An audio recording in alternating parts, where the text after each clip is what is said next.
2명의 조종사가 목숨을 잃은 FA-50 추락사고, 그러나 불의의 사고가 한국과 필리핀의 끈끈한 인연을 뒤흔들 수는 없었습니다. 지난 3월 초 필리핀에서 임무를 수행하던 FA-50 항기가 원인 미상의 사고로 인해 기지로 복귀 중 끝내 실종되었으며 이후 산악지대에서 추락한 채 발견되어 충격을 안겼습니다. 현재까지 정확한 원인이 밝혀지지 않았지만 비행 데이터 기록 장치가 발견됨으로써 다행히 사고 원인의 정밀 분석에 들어간 상황인데요. 아직 사고 원인이 밝혀지지 않았음에도 불구하고 전 세계 군사 전문 매체는 계속해서 FA-50의 추락 소식을 전하고 있으며, 이 때문에 한국과 필리핀의 방산 협력에 제동이 걸리는 것이 아니냐는 우려가 나오기도 했습니다. 아닌 게 아니라 방위 산업에 있어 가장 중요한 점은 무기가 어느 상황에서도 안정적으로 작동할 수 있는 신뢰성이 담보되어야 하는데, 전투기에서 사고가 발생하였으니 원인 규명을 떠나 그 자체만으로도 우려를 자아내기 충분했습니다. 하지만 필리핀은 오히려 한국에 더 많은 방산 협력을 제안하고 있는데요.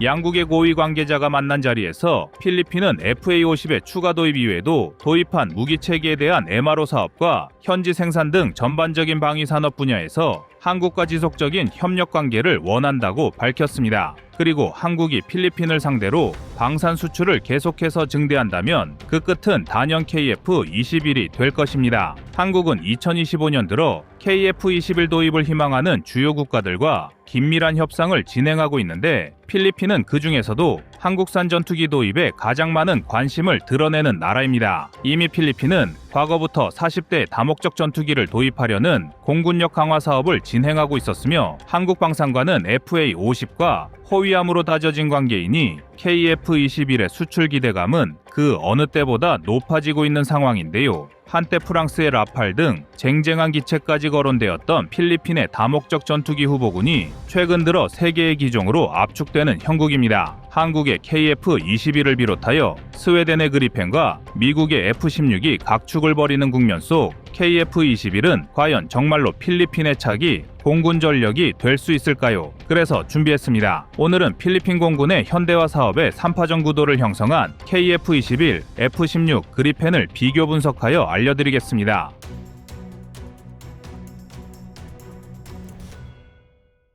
3파전 구도로 압축된 필리핀의 다목적 전투기 도입 사업, 사실 이 중에서 가장 유리한 고지를 선점하고 있는 기체는 아쉽지만 KF-21이 아닌 F-16입니다. 필리핀은 최근 몇 년간 미국의 군사적 지원을 적극적으로 받고 있으며 다양한 연합 훈련을 통해 미군과의 군사 협력을 증대하고 있습니다. 그렇기 때문에 필리핀이 F-16을 도입하게 된다면 운영 유지가 매우 쉬워진다는 이점을 얻을 수 있습니다. 무기 도입이란 것이 무기 체계의 성능 이외에도 운용의 편의성이나 정치, 외교적인 입김이 크게 작용한다는 것을 고려할 때 미군과의 연합을 중요하게 생각하는 필리핀이 F-16을 도입하는 것이 효율 측면에서 가장 유리한 게 사실인데요. 하지만 그렇다고 F-16의 약점이 없는 것은 아닙니다. 특히 F-16의 가격 문제가 뜨거운 감자로 급부상하고 있습니다. 불과 얼마 전까지만 해도 F-16은 우수한 성능에 저렴한 가격을 지닌 전투기로 평가받았습니다. 이미 대다수의 자유진영에서 F-16 계열을 도입하여 운용하고 있었기 때문에 대량 생산에 따른 규모의 경제를 형성하여 대당 약 900억 원 수준의 가격대를 형성하고 있었습니다.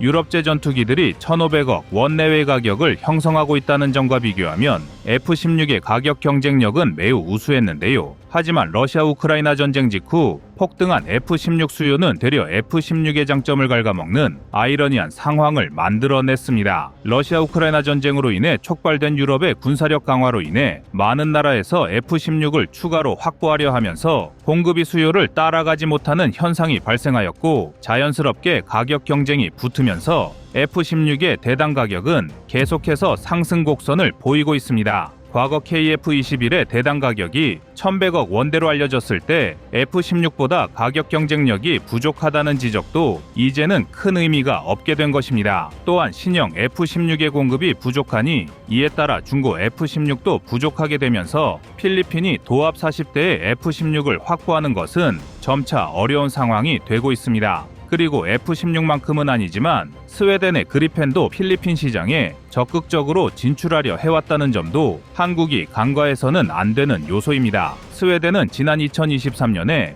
필리핀과 방위물자 확보 협력에 관한 MOU를 체결하며 필리핀 시장 진출을 위한 물밑 작업을 이어왔는데요. 따라서 한국이 FA-50을 비롯하여 필리핀과 긴밀한 협력 관계를 형성했다는 것만으로 낙관해서는 안 된다는 것입니다. 그렇다면 한국이 내세울 수 있는 KF-21의 장점을 보다 객관적으로 살펴보고 F-16 그리펜보다 우수한 지점을 적극적으로 홍보할 필요가 있는데요. 우선 KF-21은 공대공 능력이 경쟁 기체보다 매우 우수합니다. KF-21은 아시아에서 최초로 미티어 공대공 미사일 4발을 탑재하는 전투기로서 미티어 미사일은 음속의 4배인 마하사 이상의 속도로 날아가 200km 밖에 위치한 표적도 제압할 수 있습니다. KF-21의 이러한 공대공 타격 능력은 F-16이나 그리펜이 따라올 수 없는 수준이며 특히 필리핀의 주적이라 할 수 있는 중국 전투기들의 공대공 미사일과 대등하거나 그 이상의 성능을 자랑합니다. 결국 필리핀이 FA-50보다 더 강력한 전투기를 보강하려는 이유는 중국과의 군사력 격차를 줄이기 위한 목적인 만큼 더 멀리서 중국 전투기를 타격할 수 있는 KF-21의 공격력은 경쟁 기체보다 한 발 더 앞서 있는데요.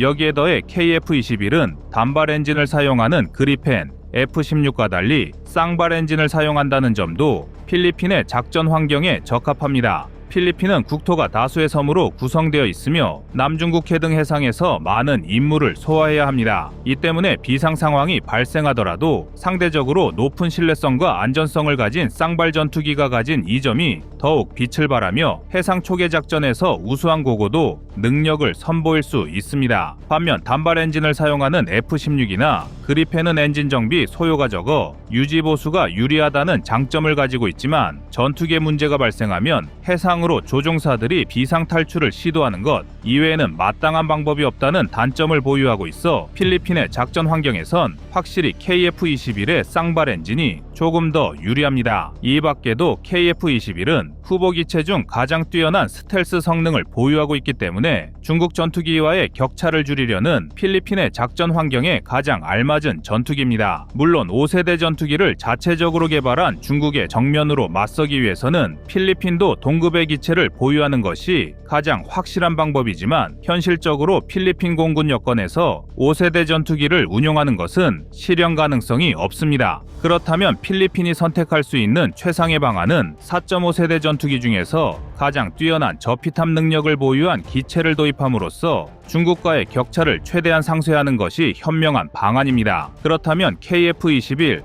F-16 그리펜 중에서 가장 작은 피탑 면적을 보유한 것은 KF-21이며 그렇기 때문에 KF-21은 공대공 능력, 쌍발 엔진, 스텔스 능력을 앞세워 경쟁 기체들을 앞질러야 합니다. 다만 KF-21에도 뚜렷한 단점은 남아있는데요. KF-21은 아직 제대로 된 공대함 능력을 갖추고 있지 않습니다. 부족한 공대지 능력은 사전에 표적 위치를 장입하여 장거리 타격이 가능한 타우러스를 통합함으로써 최대한 보완하려 하고 있지만 공대함 능력은 여전히 보완되고 있지 않는다는 건 확실히 아쉬운 부분인데요. 남중국해 일대에서 중국과 대립하고 있는 필리핀 시장을 공략하려면 결국 공대함 능력을 지금보다 더 신속하게 확보해야 합니다. 한국이 계속해서 수출 시장을 확장하려면 당연히 장점은 극대화하고 단점은 최소화하는 전략을 구사해야 하며 KF-21의 수출을 증대하는 건 앞으로 한국 방산의 미래와 직결된 문제입니다. 일각에선 아직 개발 완료조차 되지 않은 전투기를 가지고 수출 시장을 확대하는 것은 말이 되지 않는다며 KF-21의 수출 노력을 폄하하기도 합니다. 하지만 무기 개발에 있어 수출 증대가 얼마나 중요한지 조금이라도 알고 있다면 절대로 이러한 수출 노력을 함부로 평가절하해서는 안 됩니다. 다른 산업도 마찬가지이지만 방위 산업에서 손익분기점은 매우 중차대한 문제입니다. 많은 예산과 시간을 투자하였음에도 불구하고 수출 실적이 저조하여 손익분기점을 넘기지 못한다면 방위 산업체들은 새로운 기술과 무기를 개발할 수 있는 동력을 상실하게 되며 이는 곧 한국의 경제적 이익을 넘어 군사력과 안보에도 직접적인 영향을 미칠 수밖에 없습니다. 그런데 KF-21의 개발에 들어간 비용을 회수하기 위해서는 최소 250대 내외의 생산이 필요합니다. 통상적인 전투기 개발의 손익분기점이 200에서 250대 수준인 점을 반영한 계산인데 한국은 블록 1과 블록 2를 모두 합쳐 도합 120대의 KF-21을 도입할 예정입니다. 따라서 한국이 추가 수익을 얻고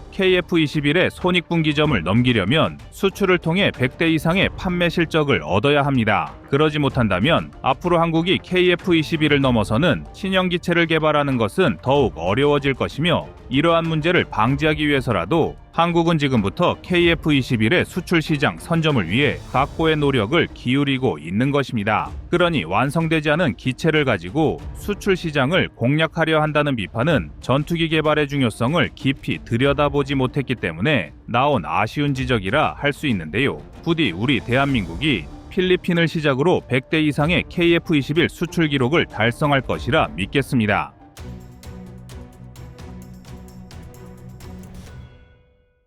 다음은 25년 2월 25일 FA-50 지상 타격 영상입니다. 현재 FA-50에 장착할 수 있는 공대지 무장은 크게 폭탄과 미사일로 나누어 볼 수 있습니다. FA-50이 장착할 수 있는 폭탄으로는 마크 80 시리즈와 JDAM, KGGB, CBU-105 WCMD 등이 있으며, 미사일로는 AGM-65 매버릭이 있는데요. 그 중에서도 우리는 FA-50의 지상 타격 수단으로 CBU-105 WCMD를 주목해야 합니다. CBU-105는 스키트 탄두 4개가 포함된 BLU-108 자탄이 10발이나 들어가 있는데, 단 한 발만으로도 북한군 전차 40대를 고철로 만들 수 있다는 평가를 받고 있습니다. CBU-105의 공격 개념은 일반적인 집속탄과는 차별화된 방식을 사용하고 있는데, 먼저 CBU-105는 내부의 10발의 BLU-108 자탄을 탑재한 상태로 적진을 향해 날아가는데, 이때 GPS 등을 활용하여 정밀한 유도가 가능합니다. 통상적인 집속탄은 별도의 유도 장치를 장착하지 않고 그저 표적 지역 상공에서 수십 수백 개의 자탄을 무차별적으로 살포하는 방식이지만, CBU-105는 정밀한 유도 장치를 장착하여 오차를 최소화하였습니다. 그리고 CBU-105에서 방출된 10발의 BLU-108은 적 전차나 기갑 차량의 엔진에서 나오는 열원을 감지하고 추적할 수 있기 때문에 한층 정밀한 타격이 가능한데요. BLU-108은 4개의 스키트 탄두를 별도로 분리할 수 있고, 해당 탄두들이 각각 독립적으로 열원을 추적하여 타격하기 때문에 한 발의 CBU-105가 40대의 전차를 파괴할 수 있는 것입니다. 현재 북한은 구식이긴 하지만 최소 4,000대 이상의 전차를 보유하여 양적으로 한국을 2배 이상 압도하고 있습니다. 해당 전차들은 K2와 K1을 정면에서 상대할 수 있지는 않지만 우리 군의 장갑차나 보병을 위협하기에는 충분한데요. 따라서 우리 대한민국은 이전부터 항공전력을 활용하여 신속하게 적의 지상군을 타격할 수 있는 작전 수단을 매우 중요하게 여기고 있습니다. 아파치 헬기 등을 적극적으로 보강했던 것도 공중에서 다량의 북한군 전차를 제압할 수 있는 전력이 중요했기 때문입니다. 하지만 FA-50이 CBU-105를 장착하고 항공 지원에 나선다면 대한민국 육군은 적의 위협을 최소화할 수 있습니다. 현재 한국 공군이 보유한 FA-50은 도합 60대입니다. 만약 모든 FA-50이 각 한 발의 CBU-105를 장착했다고 가정한다면 1소팀만으로 최대 240대의 북한군 전차를 파괴할 수 있는데요. FA-50은 한 대의 전투기가 최대 5발의 CBU-105를 장착할 수 있어 적진으로 동시에 300발을 투사할 수 있습니다. 최대 1200대의 적성국 전차가 그대로 지상에서 소멸하게 된다는 것이며, 이는 북한뿐만 아니라 중국과 러시아의 전차까지 붕괴시킬 수 있는 수준입니다. 적의 지상 전력이 단시간에 무너진다면 북진작전을 수행할 우리 군의 장갑차와 보병은 생존 확률이 극대화된 상태에서 안전한 임무가 가능해집니다. 게다가 FA-52 CBU-105를 사용할 수 있다는 점은 우리 공군의 작전 유연성에도 매우 큰 효과를 불러오고 있습니다. 과거 한국은 CBU-105를 도입하면서 F-15K에 최대 15발을 장착할 수 있다는 점을 강조했습니다. FA-50보다 훨씬 더 큰 체급을 자랑하는 다목적 전폭기인 F-15K이니 당연히 더 많은 CBU-105를 장착할 수 있는 것인데, 문제는 F-15K가 적 전차를 상대하고 있다는 것은 한국 공군에게 아쉬운 전력 공백을 불러올 수 있습니다. 한국이 F-15K를 도입할 때 공대공뿐만 아니라 공대지 능력을 매우 중요하게 생각했던 것은 맞지만 우리 군에 있어 F-15K는 단순히 적 전차를 때려잡는 임무에만 사용할 수가 없는 상황입니다. 특히 장거리 임무 수행이 가능한 기체는 사실상 F-15K가 전부이기 때문에 지금도 한국 공군에서 F-15K의 임무 부담은 중요한 문제로 떠오르고 있습니다. 즉, 장거리 공대공 임무와 대규모 폭격 등을 진행해야 할 F-15K에 전차 사냥이란 임무까지 부여하는 것은 그다지 효율적인 작전 지시가 아닙니다. 반면 FA-50은 경전투기로 개발되어 장거리 공대공 임무나 제공권 경쟁을 목적으로 하는 전투기가 아니며 근접 항공 지원 등에 최적화된 기체입니다. 따라서 FA-52 CBU-105를 장착하고 적의 지상군을 타격하는 임무에 집중한다면 F-15K 같은 상위 기체들은 적 전투기를 요격하거나 고가치 표적에 대한 정밀 폭격 등에 치중할 수 있어 우리 대한민국 공군의 작전 유연성은 더욱 증대될 수 있습니다. CBU-105는 FA-50을 통한 실전 성능 평가에서 기존의 확산탄보다 3배에서 5배 이상의 파괴력과 명중률 향상 효과를 불러왔는데요. 앞으로도 FA-50의 주요 지상 타격 수단으로 맹활약할 것입니다. CBU-105 다음으로는 JDAM과 KGGB를 살펴봐야 합니다. JDAM은 미국이 마크 80 시리즈의 무유도 항공폭탄에 정밀 타격 능력을 부여하는 업그레이드 키트라고 할 수 있는데 공산 오차가 10m라는 우수한 정밀도를 자랑합니다. 최근 근접 항공지원 등의 임무에선 정밀 유도가 갈수록 중요해지고 있는데 공대지 폭탄이나 미사일의 정확도가 떨어지게 되면 아군 오폭이나 민간인 피해를 유발할 수 있는 위험이 더욱 높아집니다. 하지만 오차 범위가 10m 이내로 형성되는 JDAM은 이러한 위험 부담을 최소화한 상태로 적을 정밀하게 타격할 수 있는데 한국의 FA-50도 JDAM을 장착하여 안전한 항공 지원이 가능합니다. 여기에 앞서 언급한 KGGB는 FA-50이 사용할 수 있는 공대지 폭탄의 활용 점정입니다. 한국이 자체적으로 개발한 KGGB는 폭탄이지만 무려 100km의 사거리를 보유하여 일반적인 JDAM보다 3배 이상의 사거리를 보유하고 있습니다. 이 덕분에 KGGB를 사용하는 전투기는 대공 미사일과 같은 대공 방어 체계의 요격권 밖에서 안전하게 목표물을 제압할 수 있습니다. FA-50이 상대적으로 저렴한 가격을 보유하긴 했지만 대당 수백억 원을 호가하는 경전투기인데다가 한 명의 조종사를 양성하는데 최소한 2-3년 이상의 시간이 필요하다는 점을 고려할 때 적의 방어 범위 밖에서 목표물을 타격할 수 있다는 것은 그야말로 엄청난 장점입니다. 여기에 더해 KGGB는 일반적인 유도폭탄과 달리 공중에서 몇 차례 경로 변경이 가능하다는 장점도 갖추고 있는데요. 이는 KGGB가 작전 상황과 표적에 따라 적의 방어망을 우회하여 타격할 수 있도록 만들어줍니다. 심지어 KGGB는 활강 시 높은 각도로 적을 타격할 수 있어 산이나 각종 장애물 뒤로 은폐한 적을 타격할 수도 있습니다. KGGB는 최소 20도의 낮은 각도에서부터 최대 75도 이상의 각도로 표적에 진입할 수 있어 차폐물을 무력화하고 표적에 명중할 수 있으며 이러한 궤적은 특히 진지후방에 위치한 장사정포나 전략자산을 타격하는 데 적합합니다. 이 밖에도 FA-50은 지상 목표물뿐만 아니라 해상 목표물까지 타격이 가능한 AGM-65 매버릭 미사일까지도 사용이 가능합니다. 해당 미사일은 이미 걸프 전쟁을 비롯하여 중동 지역에서 발생한 여러 전쟁과 군사 분쟁에서 실전 성능을 입증하였을 정도로 우수한 성능을 가지고 있으며 한국은 정밀 유도 폭탄 이외에도 매버릭과 같은 미사일을 적극적으로 사용하여 FA-50의 공대지 타격 능력을 높이고 있는데요. 이처럼 FA-50은 전차를 제압할 수 있는 집속탄부터 미사일까지 그것도 한국과 미국 등 개발 국가에 상관없이 다양한 타격 수단을 보유하고 있으며 FA-50 블록 20부터는 GBU-12 등이 통합되며 한층 더 탄탄한 무장 체계를 갖출 예정입니다. 하지만 해외 업체와의 문제를 핑계로 FA-50의 무장 능력을 지적해온 폴란드는 언제 또 다시 태도를 바꿔 한국을 물고 늘어질지는 아무도 모르는 일입니다. 따라서 한국은 비슷한 사례를 미연에 방지하기 위해 자체적으로